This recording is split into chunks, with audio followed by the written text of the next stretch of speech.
Verb, as we know, there are two categories of verb. One is auxiliary verb and one is principal verb or the working verb. Auxiliary verb, let us talk one by one. Auxiliary verb, what is an auxiliary verb? Auxiliary verb means the verbs or the helping verbs. These are the helping verbs that helps the subject or an working verb. What are the auxiliary verbs? Is, am, are, was, were, have, has, had, will, shall. These are the auxiliary verbs that are mainly used. What is the work of a verb? Verb means work. Any type of work is a verb.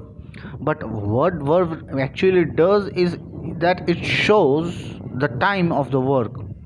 It shows the tense in a sentence. Suppose I play football. When I say I play football, that means it's present going on. When I say I played football, that means it's past. So basically it shows the tense of the sentence. Now we have discussed about the auxiliary verb. Now we will be going and discussing about the main verb or the working verb. Any work, any type of work that is any type of work is being considered as verb. Suppose I eat rice. Here I am doing something. What am I doing?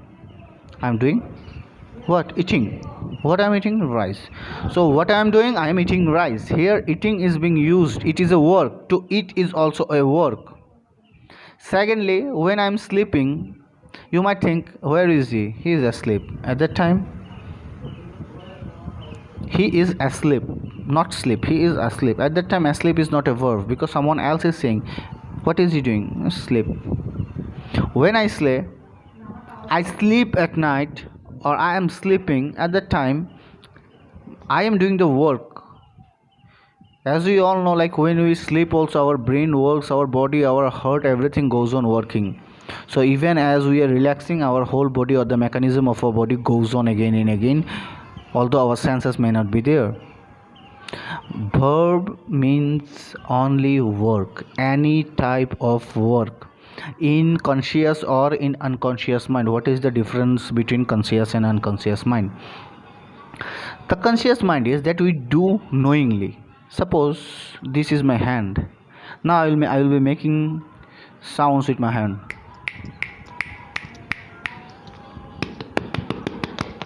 I hope you heard it.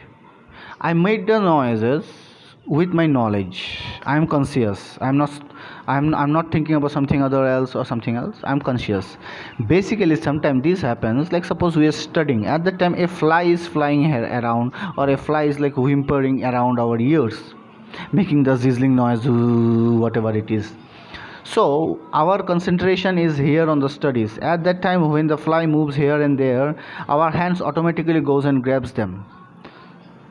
Sometimes the mosquitoes are flying here and we are studying and it's disturbing us. It's like taking the place, our personal space. At that time our hands, without proper looking at the mosquito or searching for the mosquito, it automatically goes there and we throw it here. That means the mosquito is dead and the mosquito has been caught without our consciousness. So any type of work that we do, anything that is included with a work is known as verb. I told you about the auxiliary verb. So auxiliary verb are the helping verbs that helps the subject and the verb, and verbs, main verbs or the principal verbs or the working verbs are anything that describes a work, that describes a verb. Now after verb comes adverb. Basically what is an adverb? Adverb is that word that qualifies verb. Now the question is, how does it qualify a verb? The verb means a work, and how does it qualify a verb? Here let us take an example, then we will see. Suppose I am sitting in a room and that room is locked from every angle. There is a room, of course there is a door in my room. Without door I can't get inside the room. So besides that room there is another room with same, no windows, nothing, only one door. Now I hear a lady singing in that room. Now when this lady is singing, Her voice is very suitable, very sweet. So when I will say the girl is singing sweetly, even more proper English, the girl is singing melodiously. When I am using this word melodiously or singing sweetly, the word sweetly or melodiously, why does we use this? To give emphasis or light on whom? On the girl or on her singing? Now the question is, sir, I can say that it can be on the girl, but my question is, I haven't seen the girl. I haven't seen the girl because my room is locked from outside and her room is locked from outside. So here I am praising. I can praise or I can like not praise or say something negative or criticize someone's work, not someone's work. I can praise someone's work or I can criticize someone's work.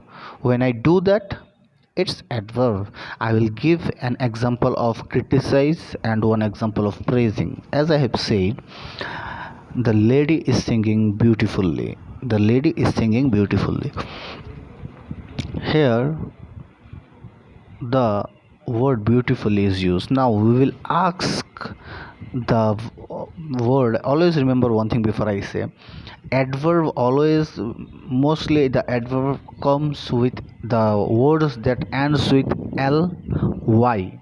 I repeat, the words that end with L and Y, those are the words that adverb shows. Those are the adverb words. Now, in this sentence, the lady is singing beautifully. We will ask that ly word. What is the ly word? Here, the ly word is sweetly or melodiously. Now, I will ask what? I will ask melodiously a question with what? What melodiously? What melodiously? The answer will not come as the lady. The lady melodiously doesn't mean anything.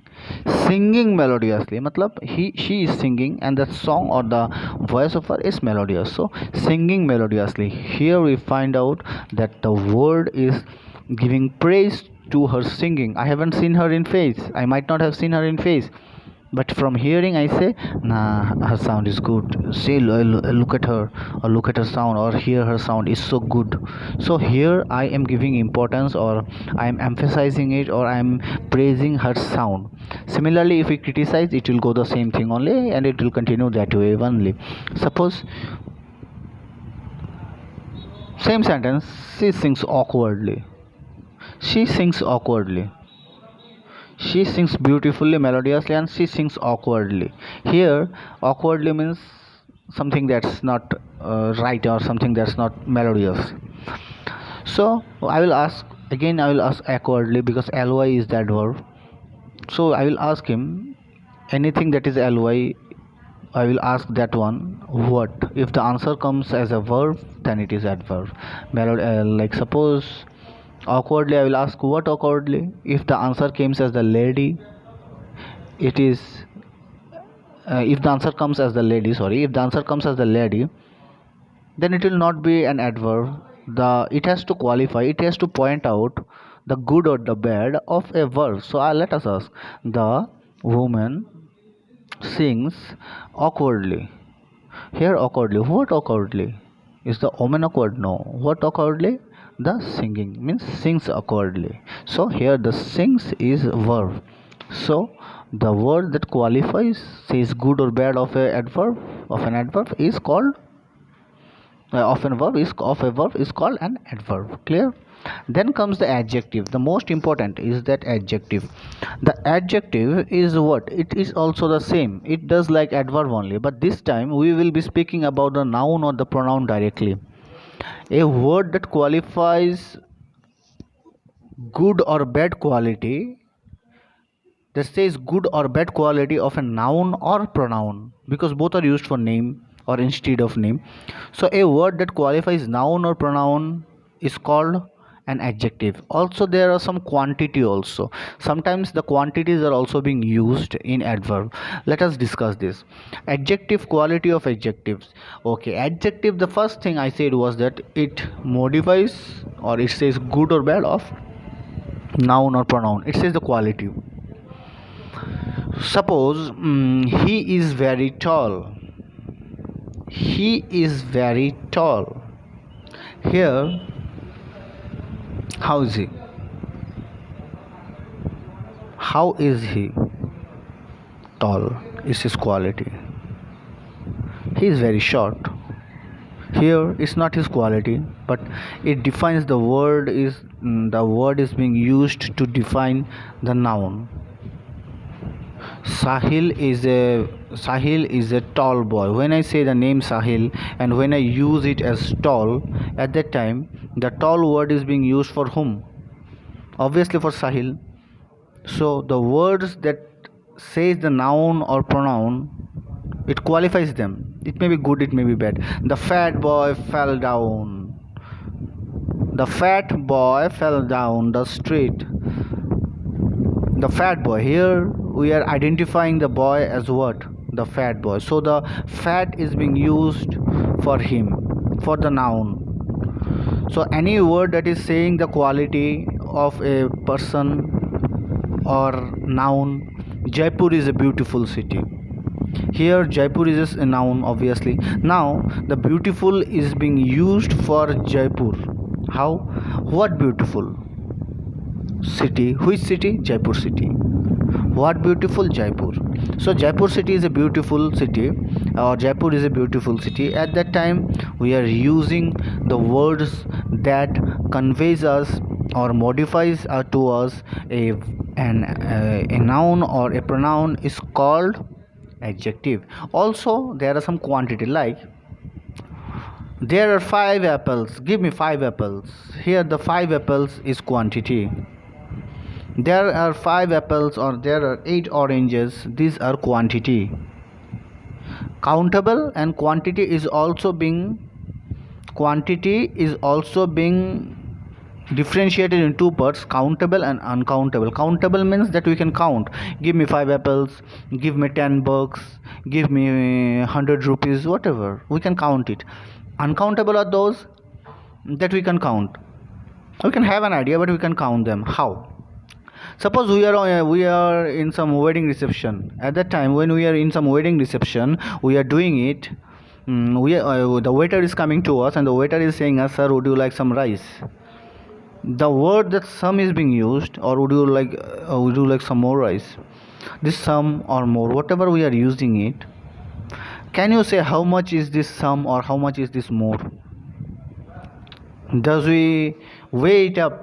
Like I'm giving you 2 spoon, we can't weigh it up. But when we say give me a glass of water, that means the water that a glass can hold. When I say give me some water, that doesn't mean I will drink this much water, a bottle of water, or even more, a big flask of water. So words that convey us that there is some amount, but we don't know the amount, what amount it is. At that time we use it as quantity and as an adjective. The uncountable, that we can count, and those which we can count is being considered as countable. Then comes the prepositions. The prepositions are the most long time to be explained, because it has very aspects, and with every experience we get, we learn more about prepositions. The main thing to remember about preposition is totally different, and it depends upon only on your practice, how much you practice. The more you practice, the more perfection you get. But basically I will give you an idea. Preposition means time, place and placement. What are these? Let me explain you. Time is time. I'll be there at 5 o'clock. Be on time. The train is running on time. Then like morning, afternoon, these are all on the time. Then comes the place. I was born in Delhi. I am at railway station. I am at the airport. At that time I don't say I am in the airport. I am at the airport. I am at railway station. I am at the bus stand. I am in Delhi. I am from Calcutta. So this is place. Then comes the placement. The most heard thing is the placement. The placement means where the thing is placed. Suppose, let me show you. I hope you can see, this is a ring. This is a ring. Where it is placed, can you say where it is placed? The ring is placed on my hand. Here the placement is on. Here the placement is on. Where it is placed, the placement is on. Same thing when I do it like this, the ring is being placed down here. What did I say? The ring is placed, the ring is under my arm, under my palm. Now the ring is inside my palm. So basically the position of this ring is being defined by preposition. It is the relation between the ring as a noun and my palm as an object. So preposition is a word that gives a relation between a noun or a pronoun and the object. Clear? Conjunction. These are the words that are being used to connect two clauses or sentences. It's easy. Anything that joins two nouns or two pronouns or sentences is conjunction. Suppose Ram is going to school, Sonali is going to school. Now we will combine them. Ram and Sonali is going to school. And if but, these are the three conjunctions that are being used most probably. The work of them, they are joining two sentences or two phrases, or two clauses. Two sentences or two clauses, and these are called conjunctions. They join. Then come the interjection. Interjections are the most easiest. The words that expresses the feelings but has no meaning at all. Suppose, let me explain it to you. The words that has feelings, that expresses feelings but has no meaning in it. Suppose, when there is a mosquito, suppose you are doing some work with your intention or your attention all over it, a mosquito comes in and you are like, you are killing it. When you are saying could you say what is this? Is there any meaning? Is there any literal meaning of a person in your society, an old aged person died, but you knew him very well, and you went, and when you heard what happened, Arey Dadaji passed away. Arey, how? This array? What does this mean? Or if what does this mean? We use these things. So basically in English also there are some words, or there are many words actually, that we use to give our exclamatory thing, exclaim something, to express, but in reality we don't have the meaning of them. Like, oh, so sad. Oh, what is this? Oh, but it's being used. Then there are like, alas, the dog is dead. Alas, he is no more. This alas has no meaning, but is being used as. So as interjection we say any exclamatory word, any word that expresses the feelings, our feelings, but it doesn't has a meaning, is interjection. And hopefully now this is the purse of speech that I have tried to explain to you. If there are any doubts, please contact me and I will clear your doubts. Hope you like the session. Thank you.